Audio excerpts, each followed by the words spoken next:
नमस्कार। ये है फलक की कहानियों का अद्भुत संसार।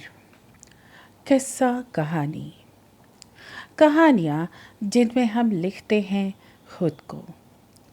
मैं हूँ स्वयं प्रभा झा और आपको सुना रही हूँ एक स्वरचित कहानी, द बेस्ट। वे दोनों ही young and dynamic research associates थे। दोनों के विषय भी एक ही थे। इसी कारण वे दोनों बहुत अच्छे दोस्त थे, सच्चे दोस्त थे। इस सच्चाई के बावजूद कि वे एक लड़का और एक लड़की थे। लड़का था दिवाकर और लड़की थी जूही। लड़का बस 2 साल सीनियर था लड़की से। चुनौती और सफलता का हर प्रतिमान उन दोनों की काबिलियत के आगे छोटा पड़ जाता था। एक रोशनी सी जगमगाती तो दूसरा धमाके पर धमाका करता। एक दिन जूही उदास थी। दिवाकर ने कारण पूछा।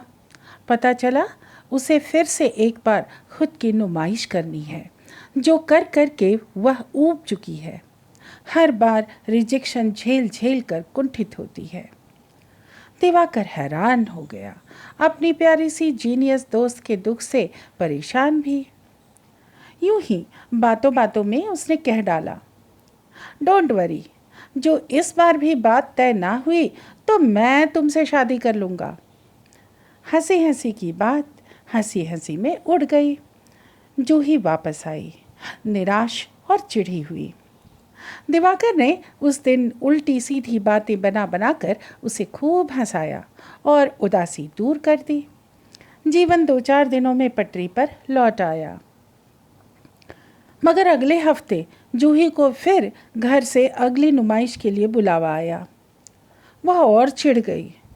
हाईली क्वालिफाइड भी नहीं चाहिए और सुपर मॉडल से खूबसूरत भी। क्या सांवले काले लोगों के पास दिल नहीं होता, इमोशंस नहीं होते? दिवाकर ने पूछा, क्या तुम सचमुच शादी करना चाहती हो? हाँ, पर तो घर नहीं, मेरे साथ कोर्ट चलो। हम मैरिज रजिस्ट्रार के पास चलते हैं। ये नुमाइश का झंझट छोड़ो।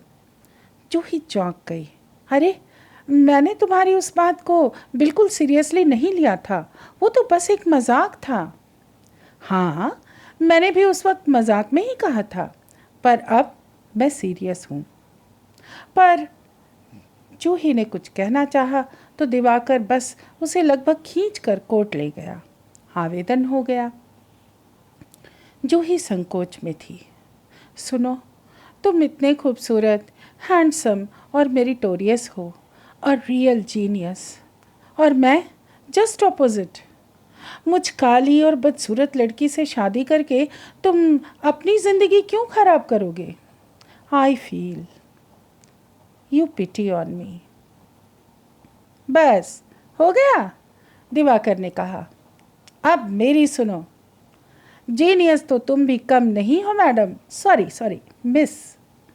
रही बात शक्ल सूरत की, तो उन सब ने तुम्हें बस बाहर से देखा है, मगर तुम्हारे मन की सुंदरता तो मैंने देखी है। और अगर वो तुम्हें रिजेक्ट नहीं करते तो तुम मुझे कैसे मिलती? हाँ, तुम थोड़ा बिहारी कढ़ी बड़ी बनाना सीख लेना, और मुझे डोसा इडली तो पसंद है ही। और प्लीज़ फिर कभी मत कहना कि I pitied on you. I have always got everything best in my life, and of course you are the best. ये कहानी इतनी ही। अभी आप सुन रहे थे स्वयं प्रभा झा की आवाज़ में उन्हीं की एक रचना। ये है फलक का चैनल, किस्सा कहानी। फिर मिलते हैं एक नई कहानी के साथ।